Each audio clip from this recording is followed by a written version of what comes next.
E que vitória foi essa do time do Flamengo, pessoal, que acabou de vez com a reputação do time do Juventude. Felipe Luiz deu aula mais uma vez em sua entrevista e também o Galvão Bueno nas suas redes sociais, ele se pronunciou e fez um post falando sobre a grande atuação do Flamengo que acabou com o time do Juventude. Vamos acompanhar aqui, eu separei para vocês uma entrevista do Felipe Luiz e o que mais me deixa intrigante com a situação do Flamengo é a capacidade dele se expressar na entrevista e do conhecimento que ele tem. É bem verdade que o time do Flamengo tá conseguindo mostrar um bom futebol. Muitas pessoas até pediram, sem sentido nenhum, a cabeça do Felipe Luiz só porque o Flamengo perdeu um jogo na Libertadores. Eu sei que é um jogo importante, entretanto, perder também faz parte do futebol. Então vamos acompanhar aqui essa entrevista e no final a gente fala um pouco sobre o pronunciamento do Galvão Bueno nas suas redes sociais, que elogiou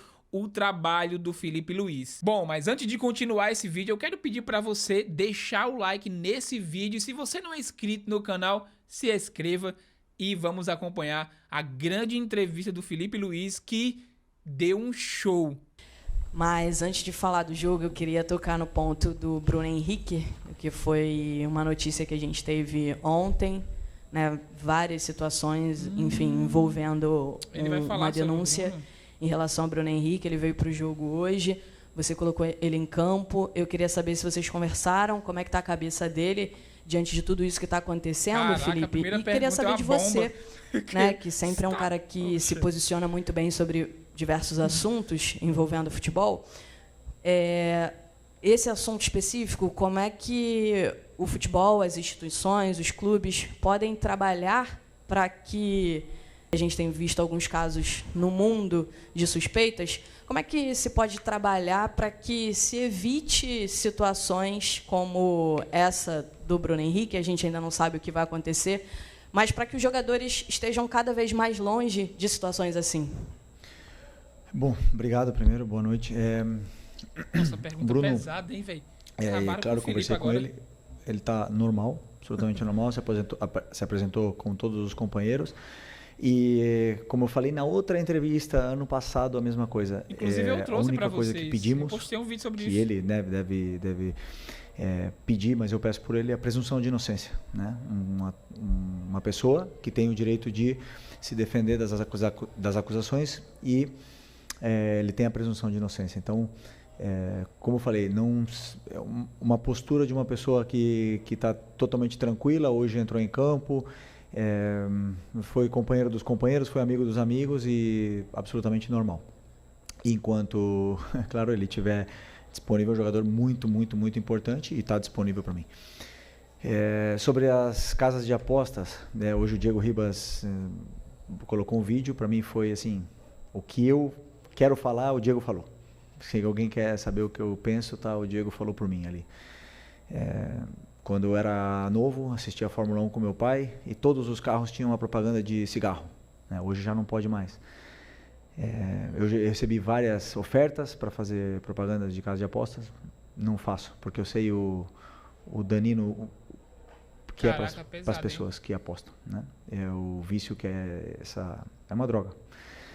Infelizmente. E daqui uns anos, daqui a 20 anos, a gente vai estar olhando e falar assim, caramba, todos os times, todos os lugares tinham anunciado casas de apostas. Né? Mas caraca, Felipe, o dano que está machucando, está fazendo em tantas pessoas, a gente não tem a real noção ainda, né? do que está acontecendo. E os jogadores eles estão cada vez mais instruídos por o próprio clube. O Flamengo deu uma palestra sobre esse assunto, sobre o que os jogadores podem e não podem.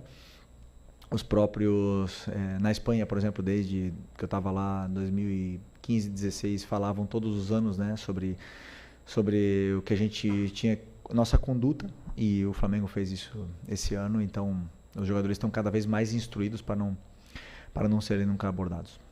Okay. E boa noite, Felipe. Léo José do Coluna do Fla. Ainda também no extracampo. Hoje a gente viu o Flamengo jogar jogo em casa, no Maracanã, só que para 30 mil, 32 mil torcedores no Maracanã. E você, como torcedor histórico, já sabe, torcedor e também jogador multicampeão, sabe a diferença de que é jogar no Maracanã lotado, 55, 60 mil torcedores, e um Maracanã com o público reduzido. Como que é para você, agora como técnico, encarar o Maracanã com esse público, sendo que a gente sabe que o potencial da nação rubro-negra é botar 60, 65 mil torcedores? O que eu mais quero é que o nosso torcedor nos leve e nos empurre e lote o Maracanã. É um assunto que não é meu, é da diretoria, claro, né? Não tenho nada a ver com isso. Claro que eu e todos os jogadores trabalhamos sempre pelo torcedor. É o que nos move, né? E por jogar futebol, primeiro que é o nosso amor, mas o que mais nos motiva é fazer um gol e o estádio todo vibrar e cantar teu nome. Claro que é isso que mais queremos, mas a única coisa que eu peço é que a torcida nos apoie. Eles sabem bem como o Maraca sabe fazer festa. Você fala que eu sou um eterno torcedor, né, de toda a vida, mas eu nunca pude participar no Maracanã antigo, né? Nunca pisei nesse Maracanã antigo. Caraca, o Maracanã Queria muito ter vivido botava isso como torcedor do Flamengo. Quase 100 mil, né? Ou até mais, dependendo da situação. E que o torcedor ele nos acompanha. Muito, precisamos muito do nosso torcedor aqui no estádio para poder performar, porque os jogadores se motivam muito mais quando a festa é linda da torcida. Felipe, boa noite. Laje do Alfovo, da Flamengo TV.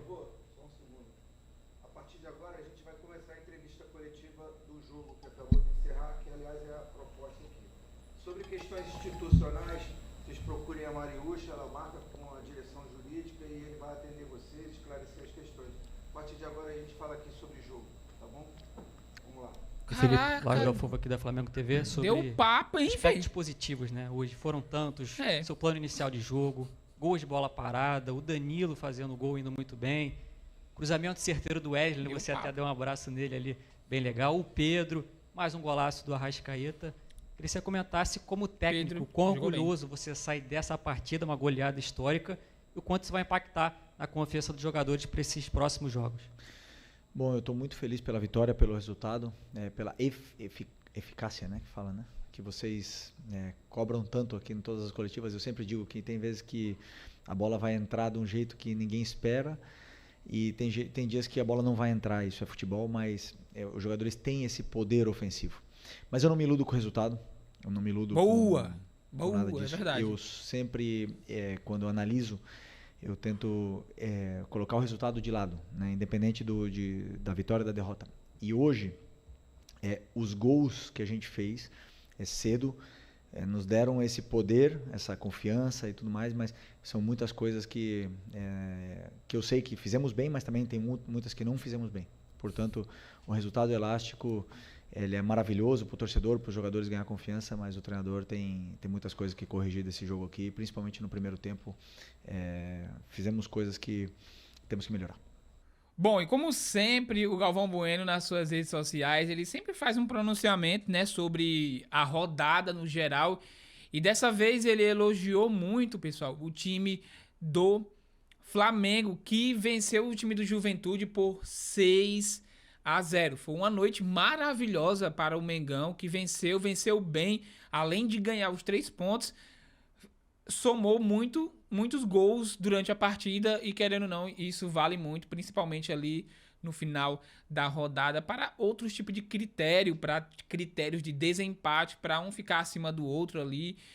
Enfim, o Galvão Bueno, pessoal, nas suas redes sociais, ele comentou isso aqui sobre o time do Flamengo, quarta movimentada e de muitos gols no futebol brasileiro. O Flamengo deu show, aplicou um chocolate de 6-0 no Juventude e lidera o campeonato brasileiro. Pedro voltou a marcar depois de 227 dias. Cara, quase um ano, hein? Faltou alguns meses aqui para inteirar um ano. O Palmeiras, vice-líder, conquistou uma belíssima vitória contra o Inter no Sul por 1-0. Já o Flu de Renato segue 100% ao derrotar o Corinthians por 2-0 em Itaquera e cola nos líderes. E o Santos, apesar de ter vencido o Galo por 2-0, tem muito o que lamentar. Afinal, Neymar deixou o campo chorando aos 31 do primeiro tempo, de novo com dores na coxa esquerda. Enfim, outros destaques, Mirassol 4-1, caraca, velho, nossa, olha o Grêmio, 4-1, isso é verdade, meu irmão, 4-1 do Mirassol, com queda de Quinteiros. Botafogo empata com São Paulo 2-2 e o Vitória 2-1 em cima do Fortaleza. Sport 0, Bragantino 1. Então, uma quarta muito, mas muito movimentada. Bom, falando um pouco sobre o jogo do Flamengo, não tem muito o que falar. O Flamengo destruiu o time do Juventude.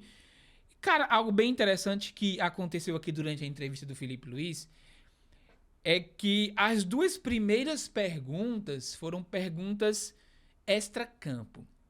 Ou seja, perguntas que não estava relacionada ao campo, ao jogo do Flamengo que venceu o Juventude e venceu muito bem.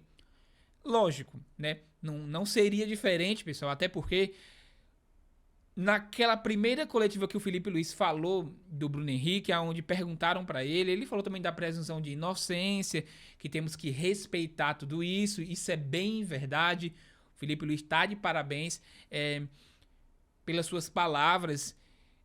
E foi bem interessante que a pessoa que organiza a entrevista ali, ele teve que interromper, porque senão era capaz da terceira pergunta ser relacionada algo afora do campo e não a algo dentro do campo. Lógico, né? O jornalista está ali também para poder perguntar. Mas eles estão aí e aproveitaram a oportunidade, né, cara? Para perguntar sobre o caso do Bruno Henrique, que está sendo investigado, como todo mundo já sabe, não é uma novidade. E as pessoas talvez queriam saber, ou seja, nesse exato momento sobra muito para quem? Para o técnico. Porque após a partida, quem geralmente dá as caras ali é o técnico. Então sobrou para o Felipe Luiz, que foi muito inteligente ao falar. Interromperam ali a entrevista para tentar fazer com que os jornalistas, comentaristas que estavam ali naquele ambiente viessem a se pronunciar e falar de algo relacionado ao jogo e não relacionado a algo fora de campo, como a entrevista, como o caso do Bruno Henrique, que todo mundo sabe que está sendo investigado pela Polícia Federal. Enfim, comenta aqui embaixo, quero saber a opinião de vocês, deixa o like no vídeo, um beijo no coração, uma boa noite e até a próxima.